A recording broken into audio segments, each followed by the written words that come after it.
con el pulso del mercado.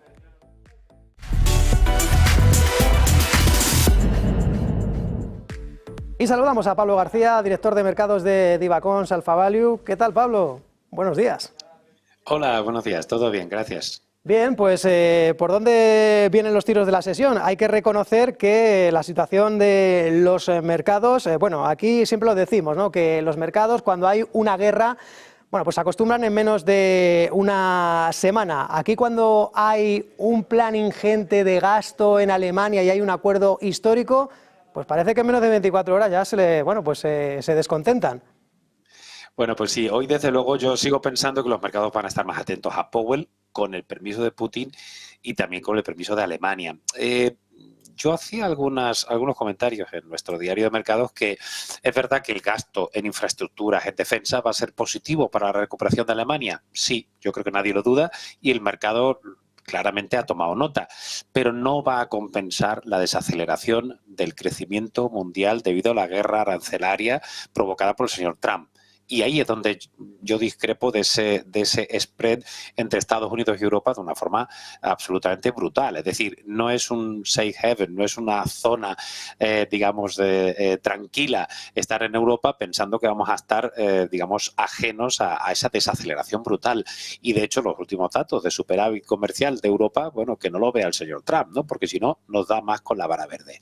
Me preocupa que las negociaciones, o dicho de otra forma, me preocupa que Putin está ganando la guerra. Está ganando la guerra y está demostrando ser mejor negociador que el bravucón Trump, porque le ha cogido la medida.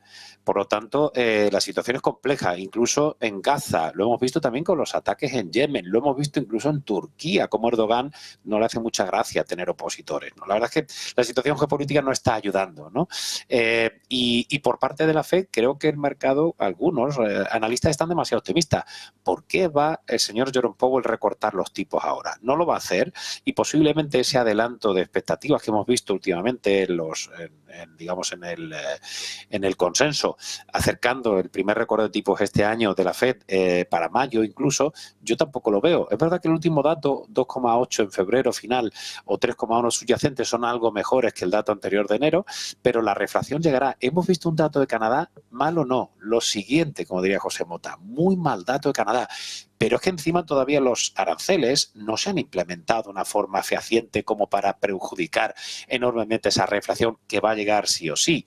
Con lo cual, si yo fuera Jerome Powell, es verdad que el hombre de la vara verde, el señor Donald Trump, va a decirle otra vez: oye, Jerome Powell, tienes que bajar los tipos, pero ¿por qué vas a bajar los tipos con una inflación todavía en el 2,8, 3,1 la subyacente, sabiendo que te va a venir algo más de reflación? Aunque es verdad que los datos, si nos fiamos de la Fed de Atlanta, que es la más negativa, ya nos hablan de un decrecimiento en el primer trimestre en Estados Unidos. Pero no es suficiente. Necesito ver esos aranceles, de verdad, de qué forma fehacientemente se realizan, ¿no? Porque hasta ahora las compañías han dicho el entorno es incierto, pero no han modificado sus expectativas. Es que lo cambia todo. Es decir, a mí me ponen un arancel de 25%, lo tengo ya a los precios finales, y obviamente el consumo se va a desacelerar. Ese es el gran problema, y que creo que incluso en Alemania, con este optimismo parece que desorbitado, no están teniendo en cuenta. Alemania es una gran exportadora, y una caída del consumo a nivel general por una guerra comercial será mucho más negativo que ese impacto positivo en el gasto público, en infraestructuras y en defensa. Por cierto, Pablo, ya que citabas el dato de IPC, ha sido mejor de lo esperado, desaceleración respecto al mes anterior, también una décima menos del dato preliminar, y definitivamente cerramos febrero en el 2,3%, ligeramente por encima del objetivo. ¿Qué te parece este dato, y si crees que esto le puede dar, no sé, algún respiro para espaciar dentro de poco los recortes de tipos del BCE? A ver, yo creo que no, pero simplemente porque este dato, hablando ya centrándonos en la eurozona, 2,3, veníamos del 2,5, ha sido mejor de lo previsto, 2,6 al subyacente, una décima inferior a los 2,7 que se han mantenido desde el mes de septiembre. Es decir, no está mal. Pero insisto, es que todavía lo que nos viene a la vuelta de la esquina son los aranceles. Y la señora von der Leyen todavía está ahí mirando de reojo a ver si no le toca a ella, pero ya le han dicho te va a tocar. Y te va a tocar a lo mejor en unas cantidades brutales. Lo que pasa es que, bueno, Donald Trump no hay que tomárselo en serio, pero no hay que ceñirse a lo que te está contando, de esos 200% a las bebidas espirituosas o cosas así. No, pero es peligroso. Entonces, el futuro de la inflación no es prometedor y la señora Lagarde lo ha dicho, ¿no? Como diciendo, ya he recortado los tipos 2 veces, estamos en el 2,5, el último recorte hace nada, el 6 de marzo, no puedo seguir recortando los tipos, ¿no? Incluso hemos visto a Isabel Schnabel que ya nos decía, no hay necesidad de recortar más los tipos. Estamos en el 2,5, la inflación está en el 2,3, puede haber repunte de la inflación y el dato a dato tan clásico de Powell, pero que también ha asumido bastante bien la señora Lagarde, pues eso es lo que toca. Es decir, otra de las cosas extrañas, la apreciación del euro o si queremos la depreciación del dólar ha sido exagerada desde mi punto de vista. No hay un cambio tan radical en los tipos de un país a otro como para justificar que el euro se nos va a 1,20, como he llegado a escuchar. O sea, hace 2 semanas el paradigma era la paridad y ahora de repente cambiamos radicalmente, ¿no? Como pasó hace semana y media que vimos esos movimientos en el pool y sobre todo en el euro, que ha roto un poco las inversiones de los europeos en Estados Unidos o en cualquier divisa, ya sea el Hansen entrando en Asia o sea en Estados Unidos. No sé, es un poco contradictorio lo que estamos viendo. Yo creo que vamos a tener otra vez que los bonos van a subir de precio, que van a caer las rentabilidades, que el mercado se va a poner un poquito más nervioso si Jerome Powell cumple con lo que nosotros pensamos en Divacons al favor, que es el guión, que es mucha prudencia. Pueden cambiar mucho las tornas en la inflación si los aranceles toman fuerza. E insisto, en la guerra de Ucrania, en Gaza, en esos bombardeos que ha habido de Estados Unidos en Yemen para poner fin un poco a esos ataques en el Mar Rojo, encima Turquía un polvorín y no sé, yo creo que tampoco en Europa es el sitio donde vamos a estar tranquilos en un remanso de paz y de crecimiento, ¿no? Nos va a tocar a nosotros y vamos a sufrirlo. A pesar de todo eso, los resultados empresariales del cuarto trimestre hay que reconocer que han sido buenos en Estados Unidos, pero también en Europa hemos visto desde principios de febrero una escalada en las mejoras de estimaciones que no veíamos, porque antes hasta ahora habíamos tenido una desaceleración. Yo creo que eso se puede truncar debido a todos esos factores que hemos ido enumerando.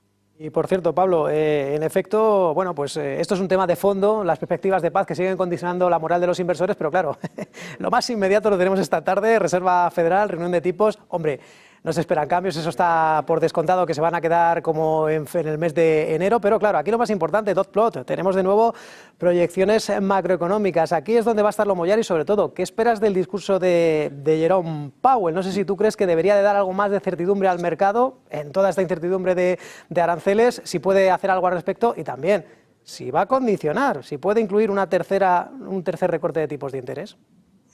Bueno, es muy complicado porque por un lado tienes la desaceleración de los datos que, como decía, la Fed de Atlanta ya está en el menos 1,8% y venía del menos 2,1% para el PIB del primer trimestre de Estados Unidos. Esos son los más negativos. Y por otro lado tienes la desaceleración de los datos de empleo que han sido un poco más fríos, pero claro, es que vas a tener inflación. O sea, la situación es muy compleja porque, claro, esa reflación provocada por los aranceles todavía no se ha producido. Pero, insisto, el dato de Canadá ha sido un dato francamente negativo y Canadá es un gran país y un país que lo tiene muy cerca. Es decir, que si ves que Canadá ha dado una inflación del 2,6%, venía del 1,9 del mes de febrero y se esperaba un 2,1. 5 décimas de diferencia es una catástrofe para Canadá, ¿no? E insisto, ¿qué hace Jerome Powell? Que era tu pregunta. Pues, ¿qué hago? ¿Recorto los tipos porque tengo una cierta desaceleración para proteger el crecimiento en Estados Unidos? ¿O me espero a ver si efectivamente la inflación repunta de nuevo y no haber dado un paso en falso adelantándose, incluso en mayo, como es lo que el consenso está hablando entre mayo y junio?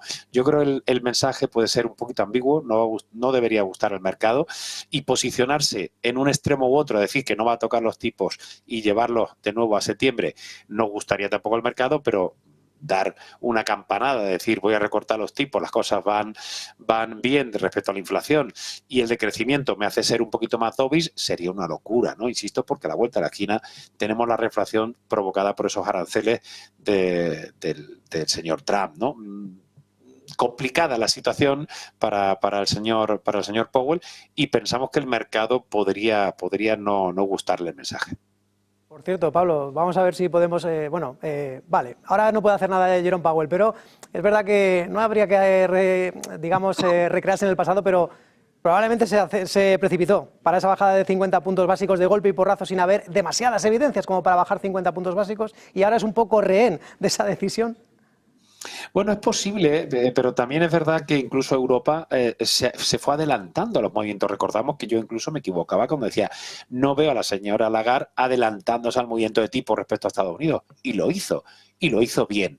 Entonces yo creo que también todo eso provocó, ¿no? Y las tensiones internas también, ¿no? Estados Unidos y por lo general los republicanos siempre quieren que se recorten los tipos, ¿no?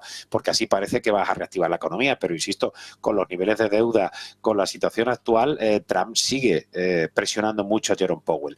Pero insisto, es que los datos de inflación no deberían ser buenos, no van a ser buenos en los próximos trimestres. Así que yo creo que Jerome Powell está bastante atado, a pesar de que haya habido cierta desaceleración. A ver, no es una estagflación, paro, estancamiento, inflación, porque obviamente el paro es sumamente bajo, pero la tendencia es bastante contraria a los intereses de Trump. El Trump Trade del 5 de noviembre fue efímero y ha cambiado muchísimo las tornas, ¿no? Las políticas de Trump no están siendo positivas, no está gestionando desde mi punto de vista bien la crisis en Ucrania, por llamarlo así, o los acuerdos de paz. Complicado para el señor Jerome Powell. Personalmente, y nuestras carteras de cara a los movimientos tácticos, no pensamos que tenga demasiado que decir positivo para el mercado. Dicho de otra forma, no creo que vaya a sorprender al mercado para hacer un giro optimista en los mercados. Tendría que decir, la economía va bien, voy a recortar los tipos y la inflación no va a repuntar. Pero eso me temo que no va a pasar.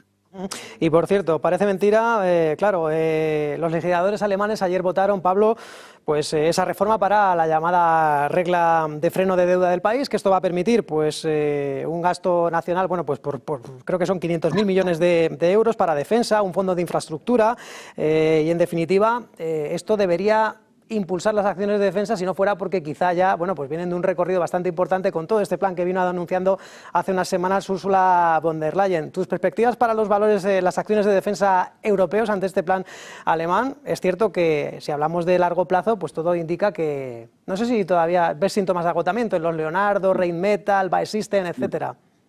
Bueno, lo has explicado muy bien. Es que un Rolls-Royce ha multiplicado sus acciones en año y medio por 7, Rheinmetall por 5, hemos tenido también la antigua mecánica Leonardo.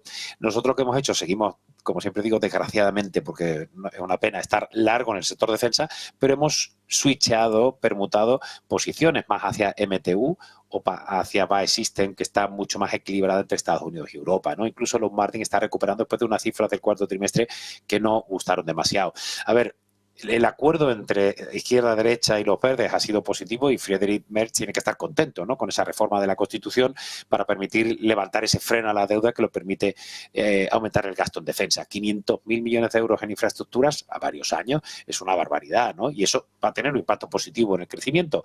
Pero vamos a ver qué ocurre, ¿no? Porque estás incrementando la deuda de una forma muy importante, ¿no? O sea que, bueno, sigue siendo un entorno bastante complicado y en el sector de defensa seguimos sobreponderados, pero switchando posiciones hacia MTU. Pues no tengo tiempo para más. Pablo García, director de Viva Alpha Value, un placer. Feliz día. Gracias, igualmente. Y precisamente tenemos que irnos ahora mismo al seno